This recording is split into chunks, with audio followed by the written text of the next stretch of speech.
যাদের লগইনের ক্ষেত্রে ওটিপি সমস্যা হচ্ছে তারা অবশ্যই আমার এই ভিডিওটা দেখবে। ওটিপি সমস্যার সমাধান করা আছে এবং কোন সময় এটা করলে মানে লগইনটা করলে ওটিপির কোনো সমস্যা হবে না। ভিডিওটি অবশ্যই পুরো দেখবে, তাহলে তোমার সমস্যার সমাধান হয়ে যাবে। এসআইআরের ফর্ম ফিল আপের লাস্ট ডেট হচ্ছে 11ই ডিসেম্বর 2025। যারা অফলাইন এবং অনলাইন দু জায়গায় এসআইআরের ফর্ম ফিল আপ করেছেন তাদের সেই ফর্মটা, যারা অফলাইনে করেছে তারা যারা বিএলওকে জমা দিয়েছো তারা সেই ফর্মটা ডিজিটালাইজড করেছে কিনা বা অনলাইনে সাবমিট করেছে কিনা সেটা কিভাবে চেক করবেন, অথবা যারা অনলাইন করেছেন তাদেরটাও সাবমিট হয়েছে কিনা সেটা অনলাইনে কিভাবে চেক করবেন, জমা হয়েছে কিনা তার স্ট্যাটাসটা কিভাবে চেক করবেন, আজ আমার এই ভিডিওতে থাকবে।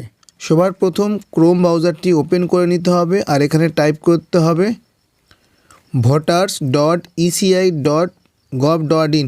করার পর এখান থেকে কী করতে হবে, সার্চ করতে হবে। ঠিক এরকম একটা ইন্টারফেস আসলে এখানে এরকম একটা ইন্টারফেস দেখতে পাবেন। এখানে সবার প্রথমে দেখতে হবে লগইন এবং সাইন আপ।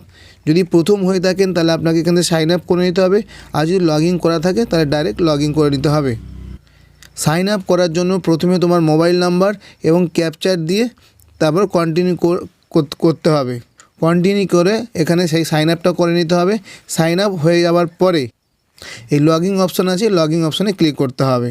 লগইন করার জন্য এখানে রেজিস্টার মোবাইল নাম্বার এবং ক্যাপচারটা দিয়ে রিকোয়েস্ট ওটিপি করতে হবে। যাদের লগইনের ক্ষেত্রে সমস্যা হচ্ছে, মানে লগইন করতে গেলে রেজিস্টার যে মোবাইল নাম্বারটা দেওয়া হচ্ছে সেখানে যখন ওটিপি আসছে না, এটা কিন্তু অনেকের ক্ষেত্রেই প্রবলেমটা হচ্ছে। সেই প্রবলেমটা বিশেষ করে বিকেলের দিকটাই কিন্তু বেশি হচ্ছে, সকালের দিকে কিন্তু এতটা প্রবলেম হচ্ছে না। তাই যাদের ওটিপি আসছে না বা ওটিপির প্রবলেম হচ্ছে তারা কিন্তু চেষ্টা করবে সকাল সকাল ট্রাই করা। সকাল সকাল সার্ভার ঠিক থাকে, কিন্তু বিকেলের দিকে ট্রাই করো না। বিকেলের দিকে কিন্তু ওটিপি আসছে না। আমি নিজেই কালকে ট্রাই করেছিলাম বিকেলের দিকে কিন্তু ওটিপি আসে না। আমি এখন সকালে ট্রাই করছি, কিন্তু এখন ওটিপি আসলো। ওটিপিটা আসার পরে এখানে ওটিপি দিয়ে দিতে হবে আর ভেরিফাই অ্যান্ড লগইন অপশানে ক্লিক করতে হবে। এখান থেকে কী করে ভেরিফাই অ্যান্ড লগইন অপশানে ক্লিক করব। তাহলে এই পেজটা লগইন হয়ে যাবে। লগইন হয়ে যাওয়ার পর নিচের দিকে স্ক্রল ডাউন করলে এখানে দেখতে পাবে special intensive revision 2026 fill information form, ওই অপশানে ক্লিক করতে হবে। ক্লিক করার পর ঠিক এরকম একটা ইন্টারফেস আসবে। এখান থেকে তোমার যে স্টেট সেটা সিলেক্ট করে নিতে হবে, আর এখানে 2025 সালের এপিক নাম্বার যেটা সেটা তোমাকে দিয়ে দিতে হবে। তারপরে সেখান থেকে তো সার্চ করতে হবে। দেখো এখানে দেখাচ্ছি your form has been submitted for details contact your BLO.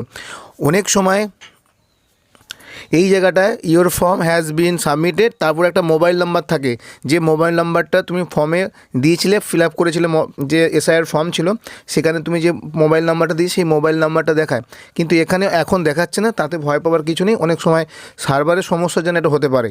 আমি অন্য একটা এপিক নাম্বার নিয়ে একবার ট্রাই করে দেখি ওটা অসুবিধা হচ্ছে কি না। এখন কিন্তু সবার ক্ষেত্রে এটাই দেখাচ্ছে your form has already been submitted, তারপর কিন্তু মোবাইল নাম্বারটা দেখাচ্ছে না। এটা হতে পারে সার্ভারের প্রবলেম, কিন্তু আগে আমি ট্রাই করে দেখেছি এখানে মোবাইল নাম্বারটা দেখাচ্ছিল, এখন কিন্তু দেখাচ্ছে না। এইভাবে কিন্তু বাড়ির প্রত্যেককে দেখে নিতে পারে। এখান থেকে রিসেট অপশানে ক্লিক করলে আবার পুনরায় স্টেট সিলেক্ট করবে, তারপর আবার 2025 সালে এপিক নাম্বার দিয়ে সার্চ করলে আবার দেখিয়ে দেবে তার ইনফরমেশনটা। এইভাবে কিন্তু বাড়ির প্রত্যেকের একবার করে চেক করে নিতে পারো। ভিডিওটি কেমন হয়ে জানিও। কথা হবে অন্য কোনো ভিডিওতে। আজকে টাটা, বাই বাই, সবাই ভালো থাকবে।